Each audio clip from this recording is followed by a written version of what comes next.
Hello বন্ধুরা, কেমন আছো তোমরা? আলপনাস ব্লগ থেকে আর একটা ভিডিওয় তোমাদের স্বাগত জানাই।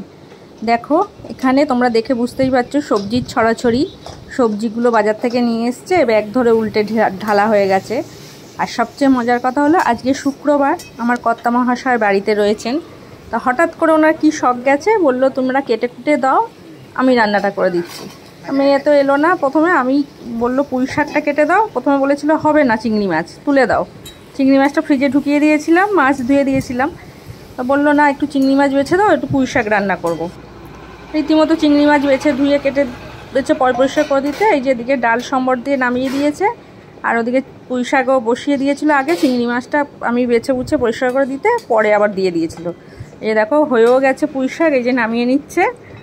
হঠাৎ আগে খুব রান্নাবান্না করতো, জানো, তার সুগার টুগার, আর সারাদিন খাটাখাটনি করে একটা দিন ছুটি পায় তো করতে চায় না এখন আর। আজকে আবার কি মন হয়েছে, বললো দাও কেটে কুটে দাও, আমি রান্না করে দিচ্ছি। ভালোই হলো, আমারও একটু হয়ে গেল। তা সব জোগাড় টোগাড় করে দিলাম, সর্ষে বেটে দিলাম। প্রথমে বলেছিলাম মাছটা ঝোল করবে, তারপর বললো না, আমি সর্ষে বাটা দিয়ে ঝাল করব। বলে এই যে ও টমেটো ওখানে দাঁড়িয়ে দাঁড়িয়ে কেটে কুটে নিয়ে এই যে কড়া বসিয়ে টমেটো দিয়ে দিল। তা আগে সর্ষে বাটাটা দিচ্ছিলো, আমি বললাম না, টমেটোটাকে একটু তেলে নেড়ে নাও, ওটা নরম হয়ে যাক। বলে ওই যে তেলটা এত অত্যাধিক গরম হয়ে গেছে, ওই যে কড়া বসিয়ে ওদিকে কাটাকুটি করছিল, কাঁচা লঙ্কা দিয়ে সর্ষে বাটা ঝাল করবে টমেটো কাঁচা লঙ্কা দিয়ে। সেই জন্যে আর মেয়েকে বলেই যাচ্ছি সবজিগুলো তোল, পূজার সবজিগুলো তোল। সেই ফোন নিয়ে ঘরে বসে বসে ঘাঁটছে। বলছে ঠিক আছে মা, দাঁড়াও না, তুলে দিচ্ছি। বলে আমি ভাবলাম যাই তোমাদের সঙ্গে একটু শেয়ার করি, অনেক দিন পর ও রান্না করছে, সেইটাই তোমাদের সঙ্গে শেয়ার করছি। তা উচ্ছেগুলো দেখো, এগুলো আমার গাছে হয়েছিল। উচ্ছেও বলা যায় না, করলাও বলা যায়, মানে করলার মতো অত বড়ও না, উচ্ছের মতো অত ছোটও না, যে সাইজ হয়েছে। আর সবচেয়ে বড় কথা, একটু বড় অবধি যে রাখবো, মানে পোকা হয়ে যাচ্ছে করলাগুলো, সেই জন্য ছোটো ছোটোই সব তুলে নিয়েছিলাম। নিয়ে ওকে বললাম সবই ভেজে ফেলো, দু চারটা রেখে কী হবে, আবার বাজার থেকে নিয়ে এসছে করলা। আমি বললাম তাহলে রেখে কী হবে, বাজারেরগুলো তো রয়েছে, এখনও গাছে ভরে হয়ে রয়েছে ছোট ছোট। ওই জন্যে ও বললো দাও তাহলে কেটে নিই। ওখানেই দাঁড়িয়ে দাঁড়িয়ে কেটে দিল।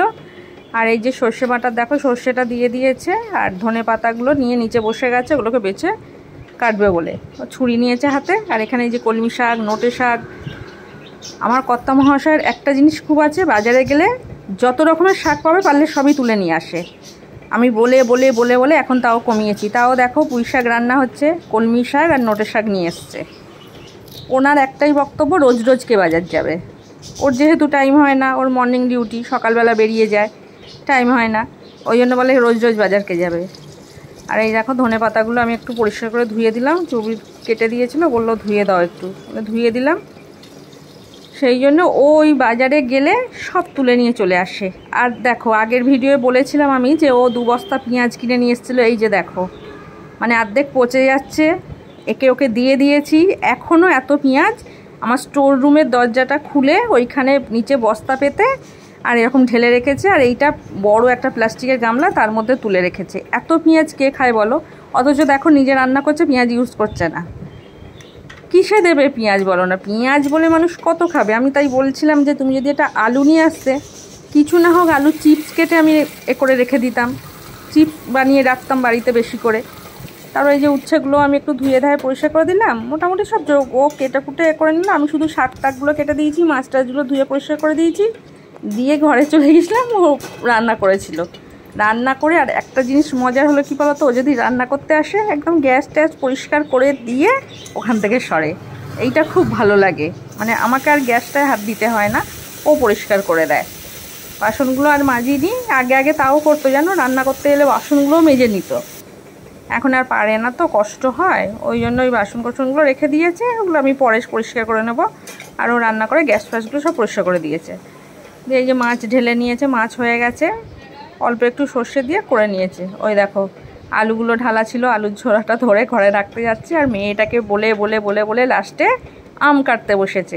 এর আগের ভিডিও তোমরা দেখেছিলে, আমার গাছ থেকে আম ঝরে পড়েছিল, সেই আমটাই আমি বললাম সবই যখন হচ্ছে তাহলে একটু চাটনি করে দেবে বাবা, আমটা কেটে দে বলতে ওই বসেছে আম কাটতে। তা ওকে বলছি বঁটি দিয়েই আমটা ছাড়িয়ে নে, কারণ আমের খোসার দেখবে ওপরে সবুজ ভাবটা একটু কেটে ফেলে দিলে ভালো হয়। এবার এইটা দিয়ে হচ্ছে না, সেই চেপে চেপে চেপে চেপে। তা বলছি আঁটি হয়ে গেছে, কাটতে পারবি না? না, আমি আঁটিটাকেই কাটবো। ভয় লাগে বলো না, ও কি আর অত সবজি কাটে? আর আমার এই বটিটা বিশাল ধার, ও শুনবে না, আঁটিটা কি কাটবে, তা কেটে হচ্ছে যাই হোক কষ্ট করে জোর জুলুম লাগিয়ে কেটেছে আমটাকে পুরো মাঝখান থেকে কেটে, আর ওই যে কেটে দিচ্ছে দেখো। যাক গিয়ে তারপরে ও সবজি টবজিগুলো তুলেছিল। এই যে আরেকজন দেখো কোমরে হাত দিয়ে। এই যে সব রান্না হয়ে গেছে, এই যে এই মেনু হয়েছে। আবার পটল ভেজেছে কখন সেটা আমি জানিই না। এই চাটনি, মাছ, ডাল। ঠিক আছে, তোমরা দেখো প্লিজ। আমার চ্যানেলটি যদি ভালো লাগে একটু সাবস্ক্রাইব করে পাশে বেলটা প্রেস করে দিও, পরের নোটিফিকেশানটা পেয়ে যাবে। লাইক করো, কমেন্ট করো, একটু শেয়ার করে দিও। সবাই সুস্থ থেকো, ভালো থেকো। আজকের মতো আসলাম, আবার দেখা হবে পরের ভিডিওয়। টাটা।